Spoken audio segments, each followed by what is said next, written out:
is an overlooked anthology horror film. Ghost Stories.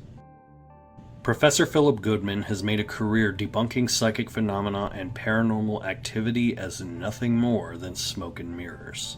He finds out from his inspiration, paranormal investigator Charles Cameron, who was skeptical throughout his entire career, until his opinion changed, being unable to explain 3 distinct supernatural cases, and challenges Philip to look into these cases himself. Now Philip goes one by one to each of the victims of these cases to hear their ghost stories. Ghost Stories may or may not be a horror movie that you have seen. One of the major problems with anthology horror is that it's hard to tie the stories into each other. It's very difficult to have an overarching theme without it seemingly interfering with the plot. But Ghost Stories does it in a really practical way.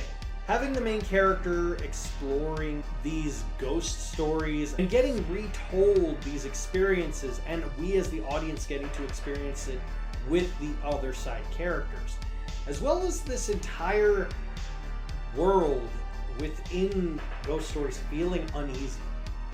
There's a vibe, there's a feeling, there's this kind of unease around, it's like something's not right, and you're not quite sure what that is until the very end. I love that it doesn't play its hand too much, and it doesn't overuse jump scares. It uses them in a practical way that you could see this intimidating an everyday person if they're recanting a ghost story.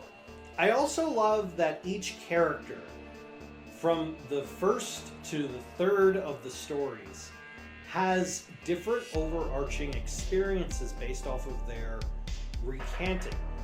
One of them is positive, one of them is horribly negative, and the other is just kind of digesting everything and trying to piece the puzzles together. That spectrum of not just telling a story of an anthology and everyone dies.